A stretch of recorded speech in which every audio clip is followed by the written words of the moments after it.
I like to call them Muslims on the edge.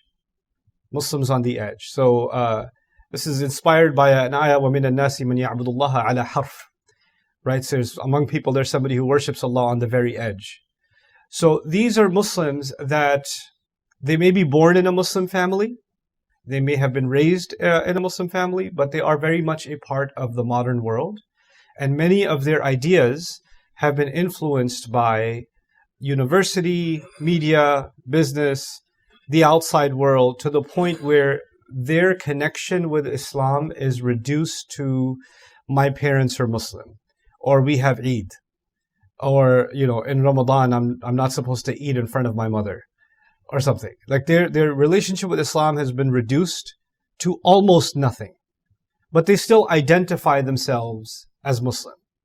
A lot of their practices, a lot of their life priorities, life habits, they don't seem to be corresponding to Islam.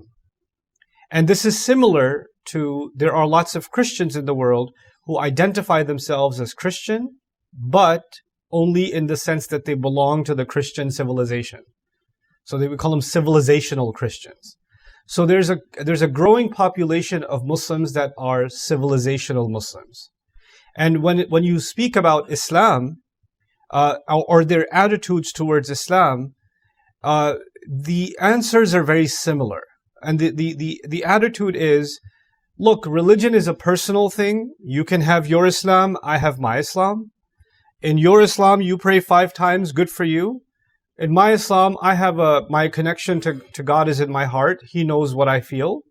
So, this is not something that you should be forcing on me. I can figure it out for myself. And slowly but surely, this category of people, they're good people. I'm not, as we hear that, it sounds disturbing to a practicing Muslim. These are good people. But they never really had a real reason to practice their religion, because their religion was only given to them as a culture. And because the culture of the world changed, they can say, well, I don't talk like my mom or my dad or my grandfather used to. I don't use the same technology as them anymore. So I don't have to follow the same religious practices. That's for the older generation. Times have changed, right? So this is a very large population of Muslims. Sometimes they have very serious doubts about Islam itself, but they don't say it. And they don't say it because if they say it, their mother will have a heart attack. So they keep it inside. Their mother will say, go Jum'ah time, Jum'ah time, Jum'ah time. And so they'll go to Jum'ah and they're sitting there, why am I sitting here? It doesn't make any sense. I just want to get back to work. But I'm here because my mom or my dad or my brother or whoever, or everybody from the office is going, I'll go too, but I don't really care. So these are the Muslims on the edge. And this is a very, very large population of Muslims. They're a very large population of Muslims. Okay? There are 2 things I think we can do. Muslims on the edge should be engaged in conversation about why they are Muslim to begin with. Why they're Muslim. Because right now the answer for them is, I am Muslim because my parents were Muslim. That's their answer right now. Okay? Or their answer is, I don't know. Maybe because my luck was I was born in Malaysia, that's why I'm Muslim. If I was born in India, maybe I would have been Hindu. If I was born in England, maybe I would have been Christian. So they're just saying, I don't really know why.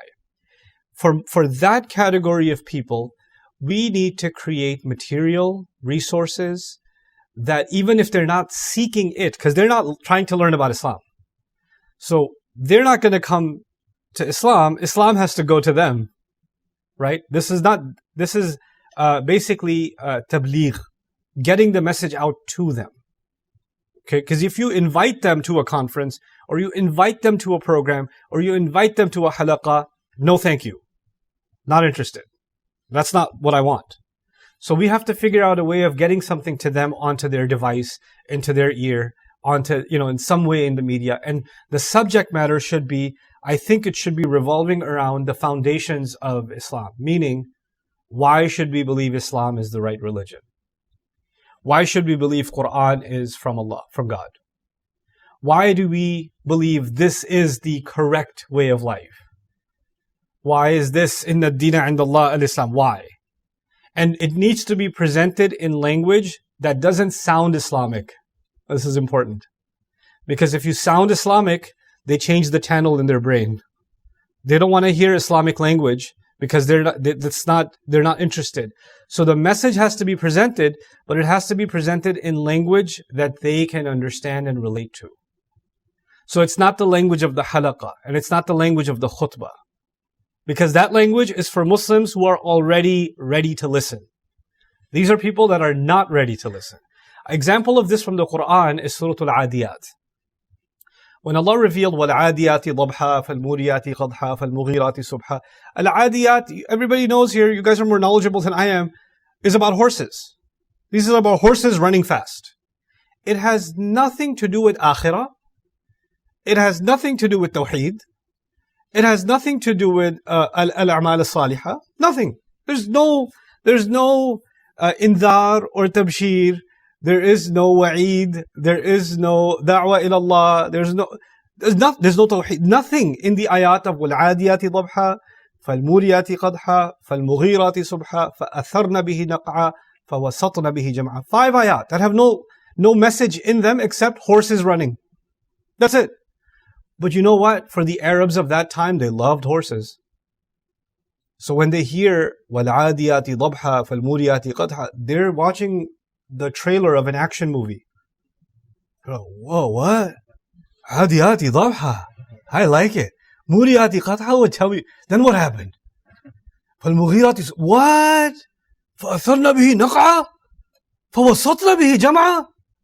So they were, Allah spoke to them in what you can call non-Islamic language. You see? And he got there, and then he gave dropped the message, إِنَّ الْإِنسَانَ لِرَبِّهِ لَكَنُودٌ. Right? So this is actually a Quran-based strategy for people that don't want to listen. And we have to develop that kind of media, where they're watching and they don't even know. Wow, this is pretty amazing. This is pretty amazing. And then at the end, you get the message.